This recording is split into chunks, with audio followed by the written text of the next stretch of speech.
Bem, isso é um verdadeiro encontro de carne e osso para mim, declarei saboreando uma mordida da torta de maçã quentinha. Vovó Amélia ergueu uma sobrancelha cúmplice. Namorado é. Ela provocou um toque de diversão em sua voz. Não deixe esses rapazes fazerem bagunça com você ou com a Sofia. Sofia e eu frequentemente brincávamos com isso.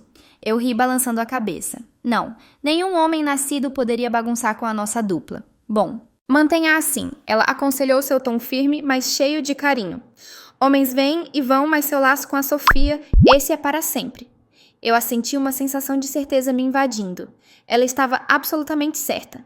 Depois de terminar a deliciosa torta, ajudei-a com a louça e contei animadamente os detalhes da festa que se aproximava. Ela ouviu atentamente suas expressões, alternando entre acenos de compreensão, um tuti-tuti de leve desaprovação para algumas das travessuras e um caloroso "que bom para você, querida", nos momentos certos. No dia seguinte, após um longo turno de trabalho, me vi em meio a um clássico dilema de guarda-roupa casual descolado versus parecer que estava me esforçando demais. Finalmente optei por uma blusa preta simples e minhas calças jeans favoritas. Afinal, era apenas na casa do Bruno não, em algum clube chique no centro da cidade. Cheguei um pouco atrasada, a casa já pulsava com música e conversas animadas. Os olhos atentos de Sofia me avistaram instantaneamente. Ela acenou entusiasticamente do outro lado da sala, lotada, onde conversava com um rapaz alto e de cabelos escuros. "Clara, você veio!" Ela gritou por cima da música. "Venha conhecer o Miguel." Enquanto eu me aproximava, Miguel se virou e ofereceu um sorriso encantador, embora seu olhar se demorasse um pouco mais do que o usual para uma apresentação casual. "Ouvi muito sobre você", disse ele, sua voz suave e confiante. "Só o bom espero", respondi tentando igualar sua desenvoltura. "Tudo de bom, prometo." Sofia interveio, seus olhos alternando entre Miguel e eu uma expressão sutil e ilegível em suas profundezas que me causou um leve calafrio de desconforto. Eu o ignorei, atribuindo aos nervos pré-festa. Nós três iniciamos uma conversa, e Miguel era inegavelmente charmoso, me fazendo rir mais do que eu esperava.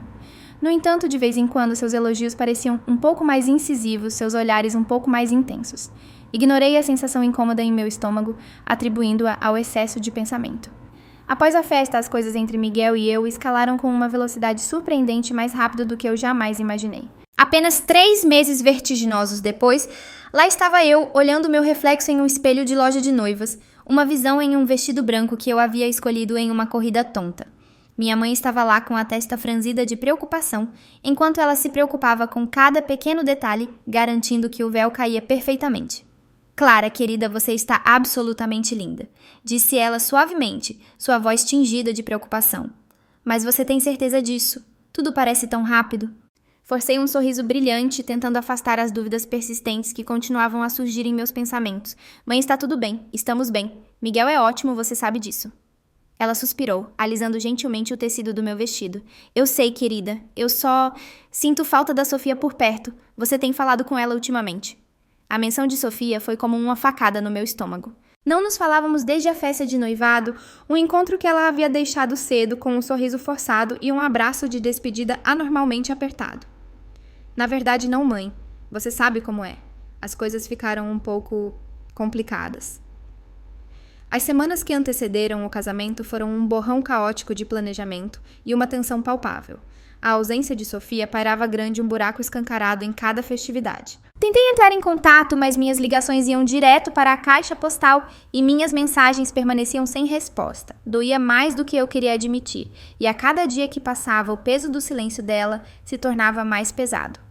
Finalmente, o dia do casamento chegou. A caminhada pelo corredor foi uma mistura surreal de sorrisos radiantes e votos sinceros, mas meu olhar continuava a se desviar para o assento vazio onde Sofia deveria estar. Miguel estava no altar, parecendo incrivelmente elegante e sorrindo amplamente enquanto eu me aproximava. Seus olhos brilhavam com o que parecia ser pura alegria, mas por trás da felicidade percebi um vislumbre fugaz de algo mais. Seria impaciência. Trocamos nossos votos e o pastor nos declarou marido e mulher. A recepção que se seguiu foi um evento animado cheio de música e risadas, mas as celebrações pareciam vazias, sem o riso contagiante e a dança energética de Sofia ao meu lado. Mais tarde, durante a recepção, ouvi inadvertidamente uma conversa que me fez sentir uma onda fria de pavor. Miguel estava conversando com alguns de seus amigos completamente alheio à minha presença atrás dele. "Sim, está tudo pronto agora." Ela é uma boa garota, tem a cabeça no lugar, especialmente com as finanças. Disse Miguel, um sorriso astuto se espalhando por seu rosto. Vamos ficar bem, você vai ver. Seu amigo deu um tapinha nas costas dele rindo. Sempre teve um olho aguçado para as boas, Miguel. Recuei dando um passo para trás enquanto meu coração batia forte no peito. Ele estava falando de mim e de nós. O que diabos ele quis dizer com isso? Eu queria desesperadamente confrontá-lo e exigir uma explicação, mas o medo de causar uma cena em nosso próprio casamento me manteve cativa. Tentei empurrar aquela conversa perturbadora para o fundo da minha mente e o dia seguinte pareceu surpreendentemente doméstico, até mesmo confortável. No entanto, correntes subterrâneas sutis, como ondulações inquietantes, continuavam a perturbar a frágil paz em que eu desesperadamente queria acreditar. Meu trabalho era uma dessas ondulações. Após o casamento, ir trabalhar todos os dias parecia pisar em um palco precário. O pai de Sofia, Sr. Ribeiro, sempre foi incrivelmente gentil comigo, mas como eu e Sofia não nos falávamos mais, sentia um nó de ansiedade apertar em meu estômago sobre minha posição profissional. Como se viu, eu não precisava me preocupar, pelo menos não, com o meu emprego. O Sr. Ribeiro me chamou em seu escritório cerca de uma semana depois que retornei da lua de mel. Clara, ele começou sua voz totalmente profissional. Quero ser absolutamente claro sobre uma coisa. O que quer que tenha acontecido entre você e Sofia não tem absolutamente nenhuma relação com seu emprego aqui. Você é uma contadora excelente e enquanto isso continuar, há um lugar para você aqui. Eu assenti uma onda de alívio, me invadindo embora uma tensão residual ainda pairasse. Obrigada, Sr. Ribeiro. Agradeço muito isso. Ele fez um gesto de descaso com a mão. Certo, então volte ao trabalho. Essa breve conversa foi um peso significativo tirado dos meus ombros, mas não era o único fardo que eu carregava. A cada 2 semanas, Miguel e eu visitávamos a mãe dele em sua casa aninhada em uma vasta floresta. Era uma casinha pitoresca envolta por uma vibrante variedade de flora. Ela era uma herbalista, sua vida dedicada ao intrincado mundo das plantas e poções potentes. Embora eu respeitasse seu ofício único cada visita, parecia um teste exaustivo da minha paciência. A primeira vez que a visitamos depois do casamento, sua recepção foi tudo menos calorosa. Ah, Miguel ainda com a Clara vejo.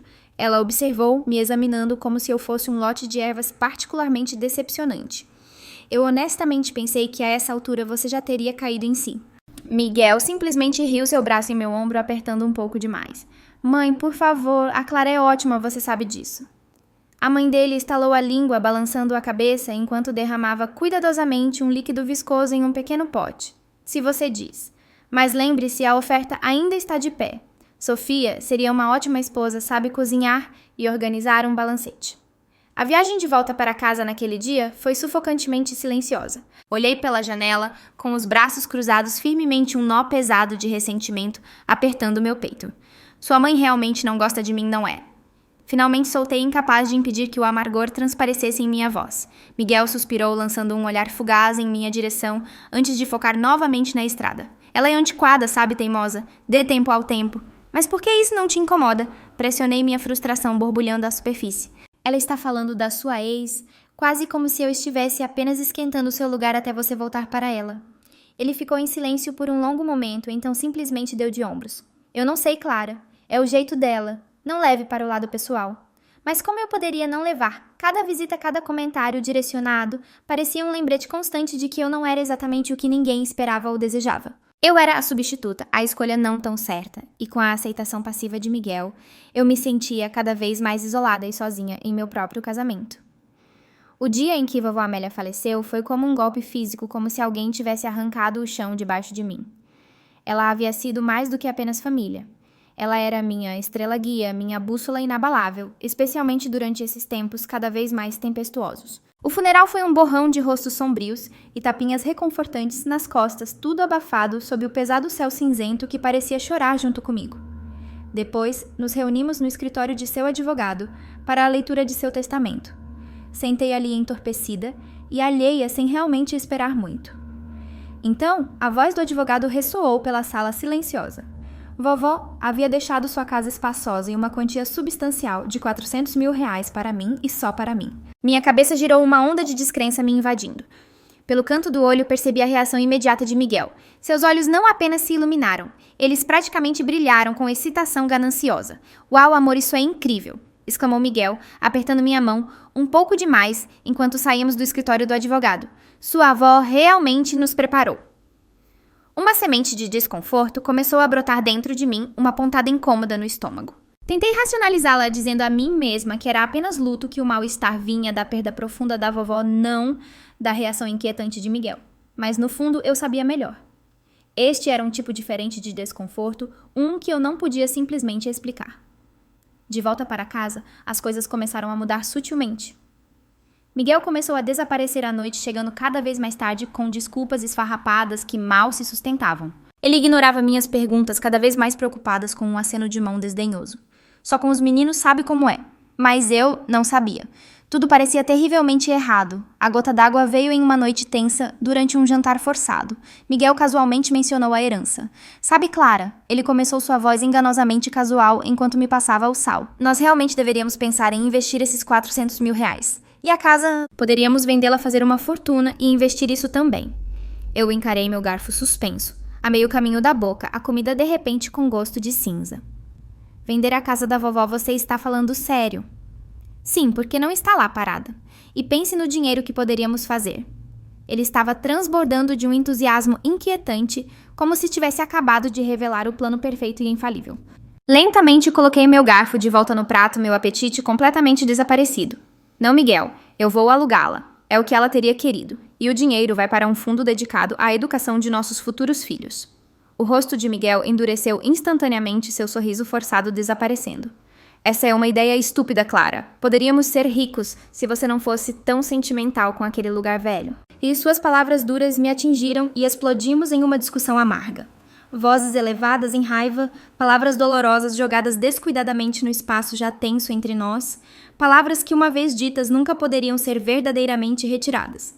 Ele finalmente saiu furioso, deixando um silêncio arrepiante em seu rastro, e não falamos por dias. Na próxima vez em que Miguel e eu conversamos, o ar entre nós estava carregado de uma tensão incômoda, um fino verniz de normalidade pintado sobre nosso conflito cru e não resolvido. Olha, Clara, me desculpe por explodir, disse ele, uma noite, sua voz surpreendentemente suave e quase contrita. Eu só acho que precisamos pensar de forma prática sobre o nosso futuro, sobre como aproveitar ao máximo o que temos. Eu ofereci um aceno brusco sem confiar em mim mesma para falar minhas próprias palavras, provavelmente trairiam um ressentimento amargo, que havia começado a se desenvolver profundamente dentro de mim. Faremos do seu jeito, ele acrescentou, mas o modo como ele disse, como uma concessão relutante, em vez de um acordo genuíno, me deixou fria e isolada. À medida que os dias se transformavam em semanas, o abismo entre nós se alargava. Miguel passava cada vez mais tempo fora de casa, e eu me via atraída pela familiaridade reconfortante da casa da vovó Amélia, planejando meticulosamente as reformas necessárias para transformá-la em uma propriedade de aluguel acolhedora. Era um daqueles domingos raros, em que não tínhamos planos específicos, então Miguel sugeriu visitarmos sua mãe. Eu concordei com o coração pesado.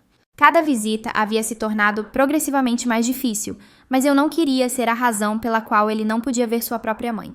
Ela nos cumprimentou com seu sorriso reservado usual, uma formalidade polida que nunca alcançava seus olhos frios.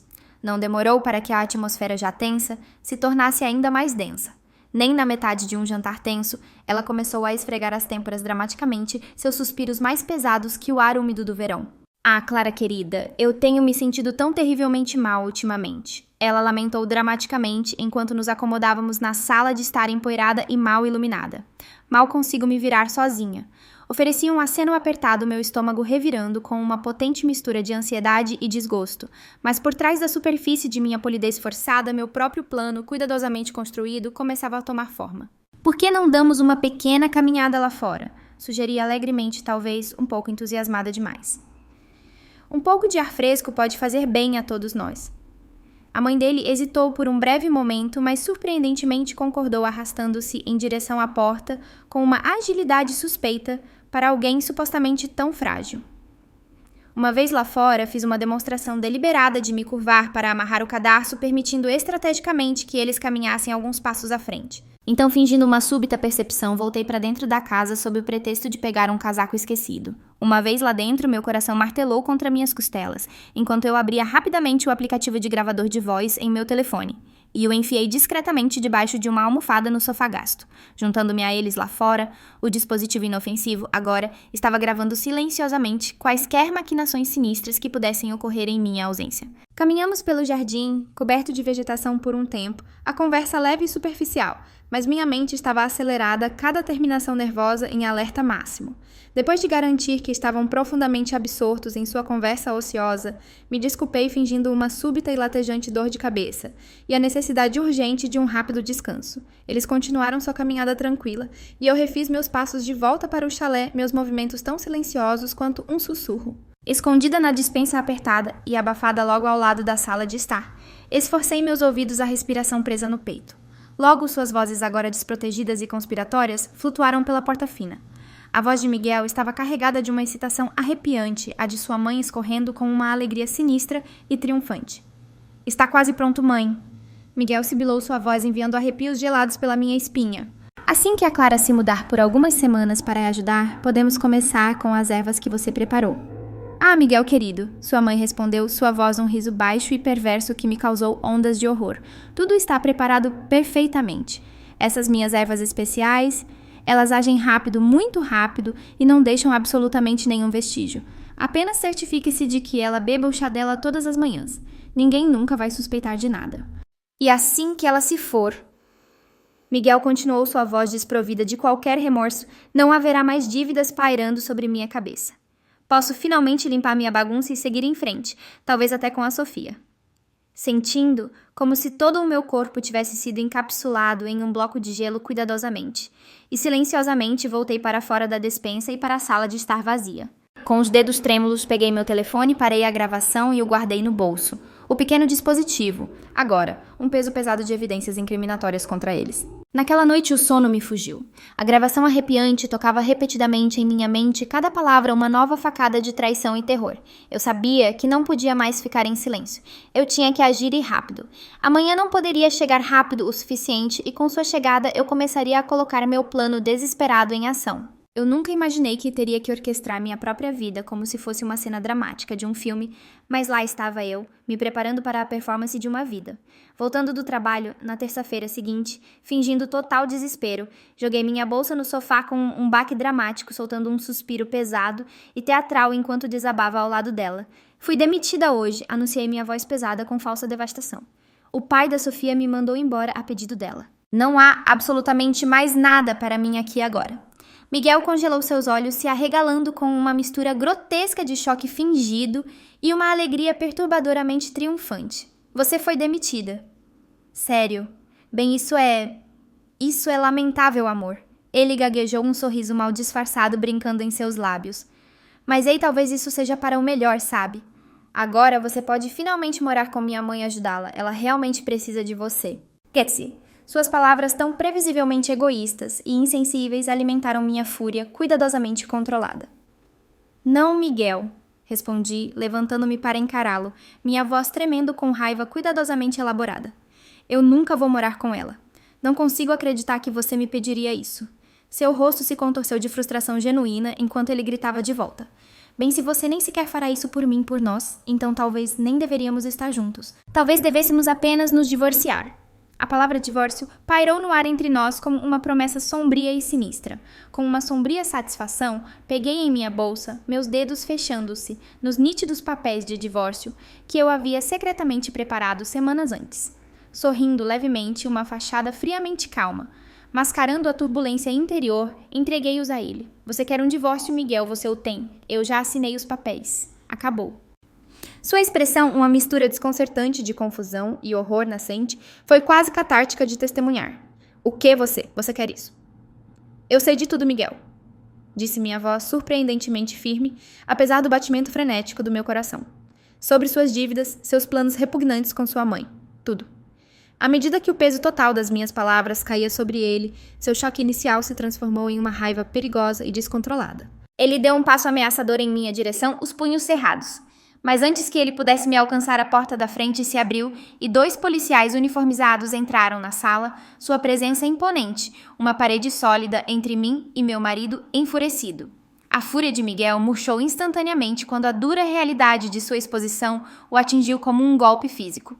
Miguel Santos, você está preso. anunciou um dos oficiais, sua voz firme e inabalável, enquanto ele produzia um par de algemas. Temos evidências suficientes para prender também sua mãe Eva Santos. Vocês estão ambos sob suspeita de conspiração para cometer assassinato. O julgamento foi rápido e as provas esmagadoras. As gravações que eu havia corajosamente obtido provaram ser inequivocamente incriminatórias. Diante da verdade inegável de seu plano horrível, Miguel e sua mãe manipuladora confessaram suas intenções hediondas. Ambos foram sentenciados a penas de prisão significativas, o peso de seus crimes finalmente os alcançando. Em meio aos procedimentos legais e aos destroços emocionais, Sofia foi uma presença constante, seu apoio silencioso, uma tábua de salvação que eu não tinha percebido o quanto precisava e sentia falta. Saímos do tribunal juntas, o peso pesado dos últimos meses finalmente diminuindo um pouco a cada passo. Vamos prometer uma à outra, disse Sofia apertando minha mão com força. Seus olhos cheios de um calor renovado, nunca mais deixaremos que ninguém se interponha entre nós. Nunca, concordei, uma profunda sensação de paz se instalando dentro de mim. Nossa amizade forjada em risadas compartilhadas e lealdade inabalável parecia finalmente voltar para casa. A verdadeira amizade é um tesouro inestimável, um laço que pode resistir até mesmo às mais sombrias traições. Confie em seus instintos. Aquela sensação incômoda no estômago geralmente tem um motivo. Nunca subestime a natureza insidiosa da manipulação. Às vezes as pessoas mais próximas a você podem abrigar as intenções mais perigosas. Buscar corajosamente a verdade, por mais dolorosa que seja, é o único caminho para a segurança e a cura. Quais são seus pensamentos sobre a aprovação de Clara e sua amizade com Sofia? Compartilhe seus comentários abaixo e não se esqueça de se inscrever para mais histórias envolventes.